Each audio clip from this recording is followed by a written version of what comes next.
Për hir të vërtetës, duke ju referuar sloganit të kryeministrit Kokën Hëngçi, që e ka thënë për disa vitesh, mos gabojmë 5-6 vite, në realitet kështu po ndodh. Gojët e liga flasin se edhe grupi që u dëmtua, po edhe grupi që ka vepruar janë njerëz të afërm, lidhje të partisë në pushtet për shkak të kontributit të tyre që kanë luajtur në sigurimin e votave, çka do të thotë që kryeministri nuk ka dhënë asnjë prononcim në raport me ngjarjen e rëndë kriminale. Tha vetëm për pjesën e kamerave që para pak ditësh që prandaj duam të vendosim kamera, tha, sepse ja dhe një atentat i tillë do zbulohet më shpejt. Ajo është slogani i radhës, sepse kryeministri para 4 vitesh, kur hodhi në hapësirë 2 satelitët, tha që tani me investimin e qeverisë shqiptare për dërgimin në hapësirë të 2 sateliteve, qeveria shqiptare, ushtria shqiptare, policia i ka renditur të gjithë organet ligjzbatuese, do të diktoj dhe do të zbuloj çdo rrënjë të bimbe narkotike që kultivohet në territorin e Shqipërisë, çdo ngjarje kriminale që ndodh në territorin e Shqipërisë. Ndërkohë që sipas informacioneve, këto të konfirmuara edhe në rrugë shtetërore, në mënyrë kategorike 2 satelitët nuk kanë dërguar asnjë mesazh dhe shqiptarëve nuk ju është bërë e ditur absolutisht asnjë mesazh që këto 2 satelitë kanë dhënë raport me Shqipërinë, qoftë për zjarret ose hartën e zjarreve në Shqipëri, qoftë për parandalimin, qoftë për vërshimin e lumeve të prejve, qoftë për mbytyjet, qoftë për nivelin e rreshjeve, intensitetin e rreshjeve, qoftë për kriminalitetin dhe qoftë për hartën e kultivimeve narkotike. Çka do të thotë që ose kryeministri duhet pranojë që është një investim i dështuar, dhe normalisht nesër do të jetë investimi i dështuar edhe vendosja e kamerave, sepse grupet kriminale janë 2 hapa deri në 3 hapa përpara qeverisë, pasi në rrugicat e krerëve të grupeve kriminale dhe të antarëve të grupeve kriminale ka kamera, sisteme kamerash me rezolucion shumë të lartë, që kontrollojnë në qendrat e monitorimit ku i kanë të instaluara çdo lëvizje të strukturave të policisë shtetit dhe të organeve ligjzbatuese, jo vetëm në rrugicën e tyre, por në gjithë lagje. Kështu që kryeministri, kur t'i vendos kryeministri, ata të botës krimit kanë vendosur kamera të niveleve më të larta të rezolucionit. Për të mbetur tek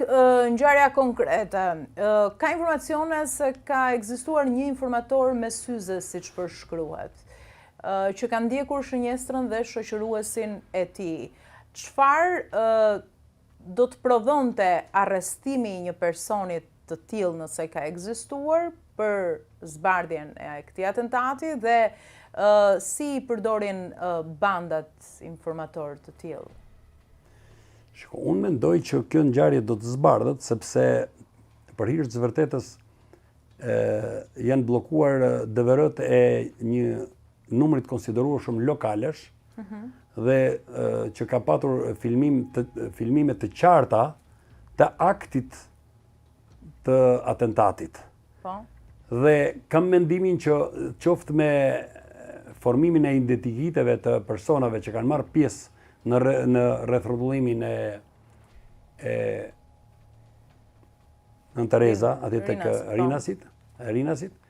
mendoj që hetuesit dhe ekspertët do të bijnë në gjurmët e personave që kanë bërë këtë atentat. Kjo është një ngjarje që pavarësisht se janë munduar të eliminojnë dhe të fshihin ose të zhdukin gjurmët që kanë të bëjnë me gjurmët e shenjave të gishtave në armë apo në makinën që është përdorur për të hapur zjarr, ata kanë lënë gjurmë të tjera që indirekt do të çojnë tek autorët e veprës penale. Arrestimi, shoqërimi i ndonjë personi që ka shoqëruar, apo ka diktuar, apo ka treguar, apo ju ka bërë me shenjë apo me telefon që ju ka treguar se ku e tek është objektivi, unë mendoj që për momentin nuk ka ndonjë risi për të zbardhur ngjarjen kriminale. Vetëm duhet kemi parasysh një diçka. Vendi ku është ngritur prita, për të ekzekutuar objektin që ato kishin, objektivin që kishin për të realizuar, është vendi më i përshtatshëm edhe në pikpamje të pasigurisë për ato arsyet që tashun, por është edhe në pikpamje të rrugëve për të larguar grupi kriminal,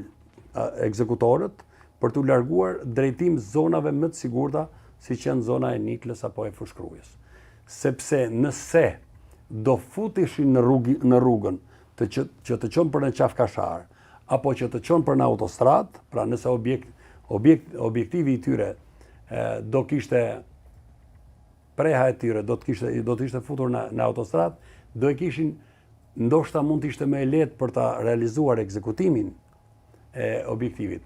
por rrugkalimi për t'u larguar do ishte më i vështirë, sepse mund të koincidoj që të shkosh në një kryqëzim që është e bllokuar rruga, pra largimi me makinë do ishte më i vështirë. Kurse rrethrotullimi në aeroportin e Rinasit të krijon mundësinë për t'u larguar minimalisht në 5 drejtime. 3 prej cilave janë rrugkalimet që të çojnë një për në Kamës, një të nxjerr për në Larushk, në 2 tjerë të nxjerrin, njëra të nxjerr në Fushkruj dhe tjetra tek ura e Limuthit. Pra në këtë pikpamje vendi është zgjedhur i përshtatshëm për të ekzekutuar prehen dhe për t'u larguar pa u shqetësuar nga organet e policisë.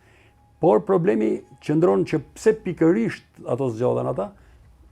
janë 2 arsye. Spari, viktimat nuk janë ruajtur dhe nuk kanë menduar që një atentat mund të ngrihet pikërisht në një vend ku ka shumë njerëz, qarkullimi njerëzish që ikin, fluturojnë drejt të vendeve të ndryshme apo vinë drejt Shqipërisë. Vendi është jo më larg se 50, maksimumi 100 metra larg stacionit policisë Rendit dhe të atij të policisë kufitare, çka do të thotë që është shumë afër, është kaq afër sa s'ka. Dhe duke patur parasysh pra kundërshtarët e tyre e Gilman Danit e kanë studiuar gatishmërinë e forcave të policisë, strukturave të policisë në Rinas më mirë se e prorët e policisë kufitare dhe të policisë së Rendit në Shqipëri. E kanë studiuar mirë kur dalin, si ka mundësi që vetëm në aeroportin e Rinasit nuk ka forca shqiponja, grupe të gatshme për të reaguar në një situatë. S'ka fare. Pra në Tiranë ke grupe shqiponja të mërzisin çdo ditë me motorra, me makina, i ke çdo ditë, bëjnë terror në grup moshat e reja, pikërisht atje ku ndodhin ngjarje kriminale, çuditërisht një komisariat policie nuk ka grup të gatshëm. S'ka forca shqiponja në mënyrë kategorike. Që të reagoshin me njerë, sepse aeroporti i Rinasit minimalisht du t'i ketë të paktën në çdo turrën 5 patrulla shqiponja. Po 3 do t'i kishte. Që du t'jenë mbi motor ose mbi makinë, du t'jenë pozicionuar tek porta hyrëse numër 2.